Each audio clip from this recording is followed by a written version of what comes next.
मुंबई समेत महाराष्ट्र में नगर निकाय चुनाव हो रहे हैं। प्रचार आज थम गया है। 15 जनवरी को वोटिंग है। क्या आप सोच सकते हैं कि एक सामान्य सी तारीख 15 तारीख हर महीने आती है? कोई इस तारीख को 15 मिनट वाले बयान से जोड़ देगा? क्या आप यह सोच सकते हैं?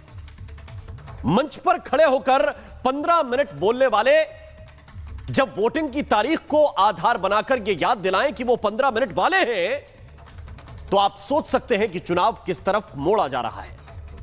लेकिन इस चुनाव में प्रचार के नाम पर जो हुआ वो आंखें खोलने वाला है।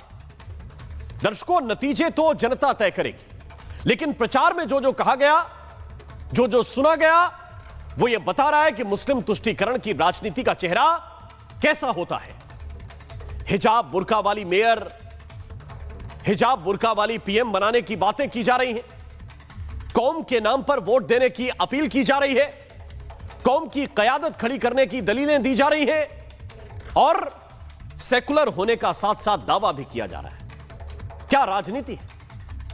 और सेकुलर होने का दावा करने वाले इन बयानों पर खामोश होकर भी बैठे हैं। यह भी एक राजनीति है। उद्धव ठाकरे और राज ठाकरे नाम के ये जो दो नेता साथ आए और साथ आने के बाद भी इनकी ताकत इतनी नहीं है कि ऐसे कट्टर लोगों को जवाब दे सके। राजनीति क्या क्या दौर दिखाती है। कहां तो एक जमाने में बाला साहेब वाले तेवर थे और अब ये उद्धव और राज ठाकरे वाला फ्लेवर है। ये नया कलेवर है राजनीति का। महाराष्ट्र में आकर क्या क्या बोला जा रहा है और ये सब के सब सन्नाटे में है। अच्छा, उल्टा क्या कर रहे हैं? हिंदू को हिंदू के सामने खड़ा करने की कोशिश कर रहे हैं, लड़ाने की कोशिश कर रहे हैं। हिंदू और मराठी हिंदू में भेद निकाले जा रहे हैं। यूपी बिहार के लोगों को बाहर करने के भाषण दिए जा रहे हैं।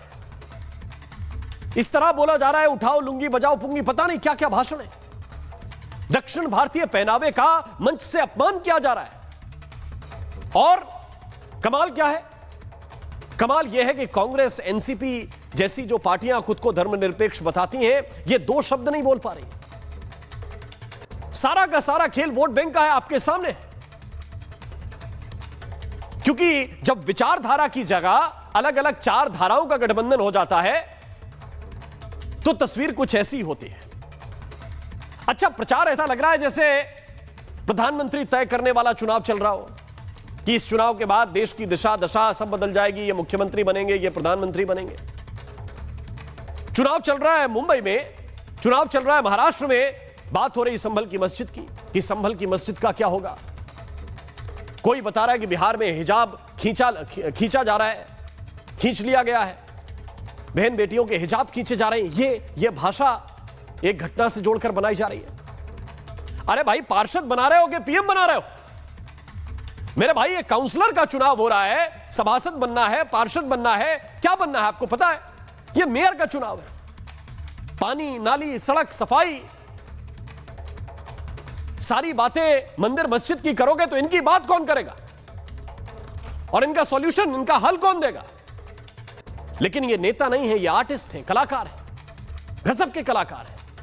कोई कह रहा है कि मुझे ताकत दे दो तो मैं फला नेता की जुबान काट लूंगा।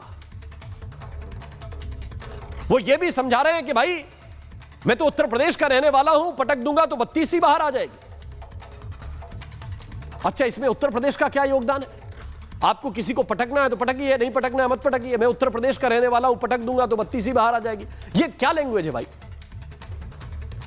ये समाजवादी पार्टी के प्रदेश अध्यक्ष अबू आजमी है और ये फिर खुलकर ये भी कह रहे हैं कि हम तो इसलिए चुनाव लड़ते हैं कि वोट बंटना नहीं चाहिए। सारे चुनाव का सार यही है। एक तरफ मैसेज यह है कि भैया वोट बंटना नहीं चाहिए, भाईजान का वोट बंटना नहीं चाहिए। जहां जाए थोक में जाए, इकट्ठा जाए, बांध के जाए और धर्म के नाम पर जाए, कौम के नाम पर जाए, कयादत के नाम पर जाए। और दूसरी तरफ जो वोट बैंक है वो बिहारी के नाम पर बटे, यूपी के नाम पर बटे, तमिल के नाम पर बटे, तेलुगु के नाम पर बटे, मराठी के नाम पर बटे। हिंदू इस तरह से बांटा जा रहा है क्योंकि हिंदी बोलोगे तो कुछ लोग खड़े हो जाएंगे, हम मारेंगे, हम पकड़ लेंगे। तमिल, कन्नड़, तेलुगु बोलोगे तो हम मानेंगे, ये लोग खड़े हो जाएंगे। और किसी ने बीच में यह पूछा कि उर्दू वालों का क्या होगा भाई, तो सन्नाटा है, चुप करके बैठ जाएंगे। अब मकसद क्या है? मकसद है कि एक तरफ का वोट जो है एक मुश्त मिले और दूसरी तरफ के वोटर में अगर उनकी कोई एक आधी किस्त भी मिल जाए तो काम हो जाए, समीकरण बैठ जाए। और इसीलिए महाभारत में आज यह सवाल पूछ रहा हूं कि क्या बीएमसी का चुनाव केवल भाईजान ही जिताएंगे? क्या धर्म के नाम पर वोट बटोरे जाएंगे? क्या भाषा के नाम पर लोगों को लड़वाएंगे? तभी आप जीत पाएंगे। चर्चा करूंगा, लेकिन पहले एक रिपोर्ट आपको दिखाता हूं।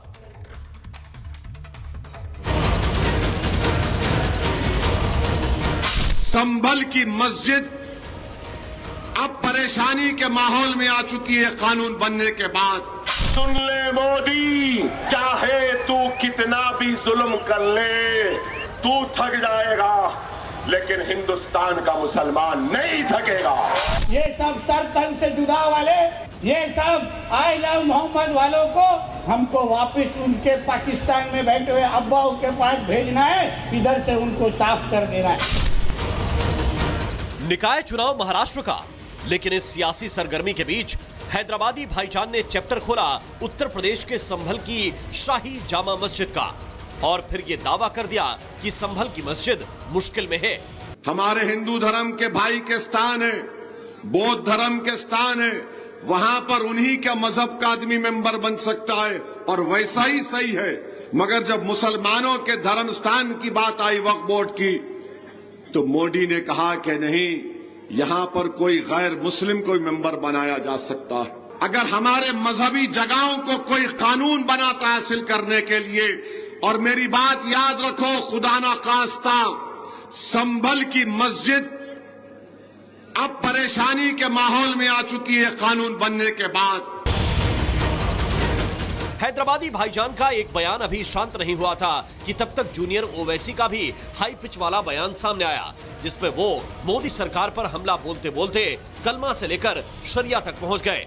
कुर्ते पैजामे के नाम पे मारा गया, क्या तुम भूल गए? शरीयत पे हमले होते गए, क्या तुम भूल गए? तलाक़े सलासा का कानून आया, क्या तुम भूल गए? सुन ले मोदी, चाहे तू कितना भी जुल्म कर ले, तू थक जाएगा, लेकिन हिंदुस्तान का मुसलमान नहीं थकेगा। ओवैसी ब्रदर्स के बयान पर बीजेपी खुलकर मैदान में उतर गई। महाराष्ट्र सरकार में मंत्री नीतीश राणे ने तो यहां तक कह दिया कि इनको वोट देने का मतलब है पाकिस्तान में इनके अब्बा को वोट देना। ये मराठी के नाम पे हिंदू समाज को उनको बांटना है, हिंदुओं के बीच में फूट डाल के इनका जो अब्बा पाकिस्तान में बैठा है ना, उसको इन लोग को खुश करना है। इधर चुनावी समर में बयानबाजी में समाजवादी पार्टी भी पीछे नहीं है।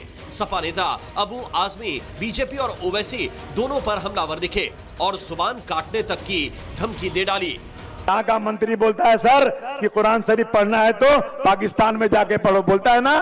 अबू आसिम को ताकत दे दो, ऐसी बढ़ती हुई जबानों को नहीं काट दिया तो अपने बाप की औलाद नहीं। ये औरंगाबाद वाला बहुत बात करता है, अबे मैं उत्तर प्रदेश का पटक दूंगा, बत्ती से बाहर निकल जाएगी, पता नहीं चलेगा कहां चला गया। एक एमपी लेके दंदनाते फिरते हो, मेरे पास 37 एमपी है, 37।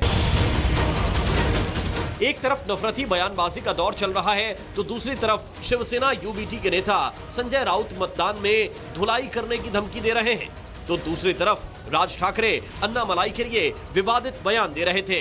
5000 लोग हमने तैयार किए हैं। जहां भी बोगस वोटर आएगा, डुप्लीकेट वोटर आएगा, तो हमको खबर करनी है, वो सब हमने दे दिया है जगह जगह पे। हमारे लोग उनको जहां है वहां उनकी धुलाई करें। परवाकडे कोणतरी एक तामिळनाडूमधून रसमलाई आली होती, तो सांगतो मुंबईचा आणि म्हणजे महाराष्ट्राचा संबंध काय। यांच्यासाठीच माननीय बाळासाहेब बोलले होते, हटाव लुंगी आणि बजाव पुंगी। महाराष्ट्र में चुनाव में बेलगाम होती जुबान, संभल की मस्जिद, हैदराबादी भाईजान का नफरती पैगाम और दिल्ली तक गूंजती सियासत। सवाल यही है कि क्या चुनावी फायदे के लिए जुबानें बेलगाम हो चुकी हैं और क्या नफरत की ये राजनीति लोकतंत्र को और जहरीला बना रही है। Bureau report, Republic Bharat.